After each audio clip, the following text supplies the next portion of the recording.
Combien de gens demandent jour après jour, téléphone après téléphone, comment se battre contre les mauvaises visions qu'on voit dans les médias et dans la rue? Est-ce qu'il n'y a pas quelque chose de psychologique, d'intelligent qui peut nous faire que on se battre contre Il y avait un rave qui avait dit une fois, il dit Rav, quand je sors dehors, on voit des choses qui ne sont pas cachères. Il dit ne sors pas. Le problème, c'est qu'on ne peut pas être tous comme Abba Saleh, rester à la maison et ne pas sortir dehors. Donc, comment faire pour ne pas être attiré par ce Inyan-là? Et il y a dans le monde de la vision, ça veut dire des lunettes, comment faire pour faire attention à ses yeux? Alors ils disent là-bas, la première chose, c'est de faire attention quand on sort. À chaque fois que tu sors dehors, déjà, il faut dire à Kadosh Baruch Hu, aide-moi, fasse que je tombe pas sur des mauvais morceaux cette balade. Donc il y a quelque chose qui est très important, hein, c'est que tu vois que même dans les lunettes, tu dis il faut mettre des lunettes de soleil. Tu te dis mets des lunettes de soleil, c'est important pour tes yeux. Parce que le Shemesh, le Yetzer Hara, il est dehors, il est là et il faut que tu fasses. Donc là, une des seules, comment on appelle ça, conseils que quelqu'un il peut donner, et c'est le début des conseils, après on va donner des conseils qui sont pratiques et qui sont très forts, qui ont été donnés par des psychologues. Mais la première chose, c'est déjà Bichal de prier. Dire à Kadosh Baruch Hu, aide-moi à ne pas tomber, aide-moi à ne pas être mitdarder, aide-moi à... Donc ça c'est la première chose. Le deuxième Nekuda qu'on doit donner, qu'est-ce qu'il a dit? C'est que la deuxième chose qu'on a dit, c'est pas de demander une seule fois avant qu'on sorte, comme dans la mezouza. Tu mets ta main sur la mezouza et tu demandes à Kadosh Baruch Hu. Et là, tout au long de la journée, surtout quelqu'un qui est déjà vendu, il y a beaucoup de gens, beaucoup d'enfants déjà qui sont, comment on appelle ça, sous l'emprise de ce Yetzer Hara, qui n'arrivent pas à arrêter à regarder des choses qui sont pas bien. Il y a plein de gens qui appellent jour après jour, Rav, je suis marié, j'ai des problèmes de vision, je regarde des mauvaises choses, aidez-moi, comment faire? Et c'est un monde de... Alors qu'est-ce qu'il dit? Il dit comme ça, c'est pas qu'une fois que tu dois demander. Nous on a dit de demander une fois, comme ils ont dit les trucs, avant de sortir de...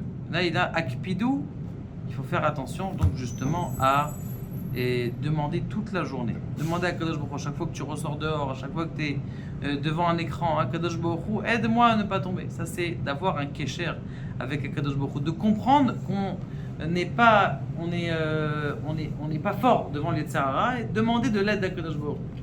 C'est la première chose.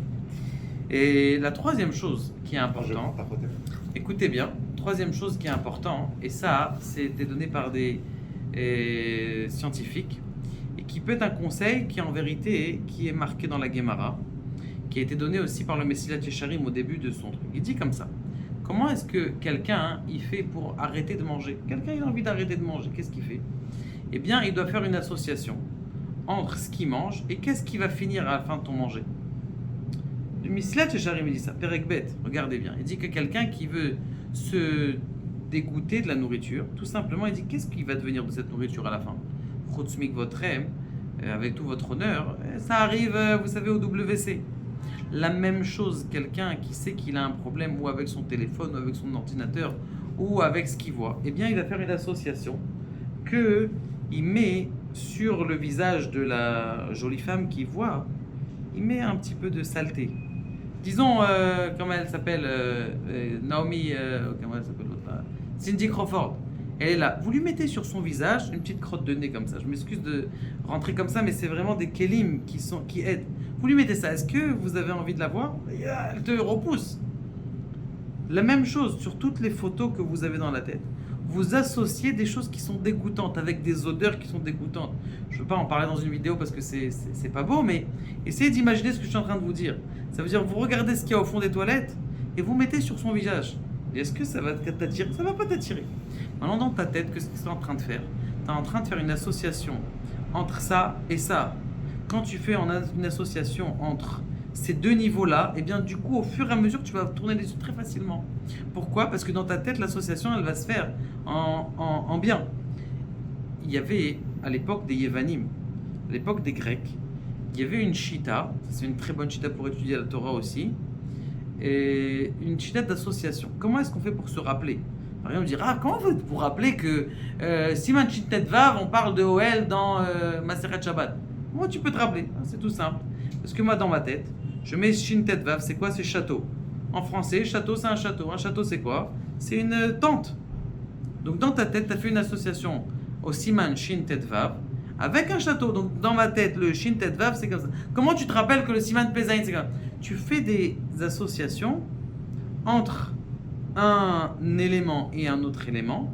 C'est ce qu'ils font par exemple ceux qui se rappellent des numéros de téléphone comme ça. Il y a des gens qui se rappellent des milliers de numéros de téléphone. Comment est-ce qu'ils font? C'est que le premier numéro de téléphone, il fait 01. Où est-ce qu'il le met? Il le met sur un placard de frigidaire. Donc là, il voit que sur le placard de frigidaire, c'est comme ça. Donc quand il voit le frigidaire, il voit 01. Après, il regarde autre chose et tu peux faire ça avec la Torah. Il y en a qui disent que c'est pas très bien parce que des fois, ça fait des mauvaises associations avec la Torah. Mais quand tu as besoin, eh bien tu fais ces associations. Maintenant, on va faire exactement la même chose avec la cigarette. Quelqu'un qui veut s'arrêter de fumer. Comment tu vas t'arrêter de fumer? Tu prends ta cigarette et tu dessines sur ta cigarette, tu dessines un beau... Vous savez ce qui laisse les chiens dans la rue? Tu mets comme ça sur ta cigarette. Et au fur et à mesure que, à chaque fois que tu regardes une cigarette, tu te rappelles, ah ouais, c'est dégoûtant. Et au fur et à mesure, ou une Chutz Mikvotrems qui sort du nez, vous mettez sur ça, sur votre cigarette, sur le bout de la cigarette, vous mettez comme ça, dans votre imagination, vous mettez des choses qui sont dégoûtantes. Vous allez voir qu'au fur et à mesure du temps, ce que tu regardes dans la rue, ta cigarette, ta nourriture que tu aimes tellement et que pour toi c'est devenu quelque chose d'insupportable, ça te fait du mal. Combien de fois on a demandé aux gens d'arrêter du chocolat? La même chose, quelqu'un qui a besoin de s'arrêter du chocolat, qui a besoin de faire quelque chose qui est devenu vendu. On parle de quelqu'un maintenant qui est accro. Comment est-ce qu'on va enlever son accro? Eh bien, il fait une mauvaise association entre les deux choses. À partir du moment où on fait une mauvaise association psychologique entre les deux choses, eh bien, ça va marcher et il va doucement, doucement s'écarter de ces choses-là et les tamides pour tout le temps. Maintenant, bien sûr, la troisième ta'ana que je vous ai dit, ça veut dire de faire cette association, ne marche uniquement si vous avez fait les deux premières. Ça veut dire prier à Kadosh Baruch Hu avant de sortir de chez vous et aussi prier tout au long de la journée. C'est très important. Et une quatrième, c'est les tikkunim du Harizal. Parce qu'on sait très bien que lorsque quelqu'un il a fait une Avera, il y a un rochem de cette Avera, il y a une marque de la Avera qui se fait dans le monde. Comment est-ce qu'on enlève le rochem de la Avera? Il y a une chose qui fait qu'on enlève le rochem de la Avera, c'est tikkun par exemple, de Kriyat Shema Lamita. Quelqu'un qui fait Kriyat Shema Lamita, lorsqu'il va dormir le soir, il fait son Kriyat Shema Lamita, qu'est-ce qu'il fait en vérité? Eh bien, il enlève, il tue tous les Mekatrigim qu'il a créés avec les forces qui sont sorties de lui, il les tue. Donc les anges qu'il a créés, comme vous avez vu dans certaines vidéos, dans certains témoignages que les gens ils ont vu en haut des milliers de malachim noirs comme ça, comment est-ce qu'on tue ces malachim noirs? Avec le Kriyat Shema Lamita. Si quelqu'un il peut se rapprocher encore, eh bien Kriyat Shema Lamita avec des Shemot HaKodesh, ça c'est encore une autre paire de manches, mais si quelqu'un il peut grandir et se rapprocher de son Rav, qui lui dévoile ses secrets des Shemot HaKodesh, et ça tue théoriquement, terminalement, tous les malachim qui sont créés. Et Kadosh Baruch Hu nous aide à se battre contre ça, et comme c'est marqué dans la Gemara de Baba Metzia, c'est marqué qu'il y a 99% des gens qui meurent du Aïnara. Ils étaient sur le cimetière et tu vois, la majorité des gens ils sont morts de Aïnara. Il y en a un qui explique c'est quoi le Aïnara? C'est pas le Aïnara que tu dis il a eu un mauvais œil. Et là c'est de l'impureté que tu as mis sur tes yeux, que c'est de ça que les gens ils sont morts. Baruch Adonai, là on a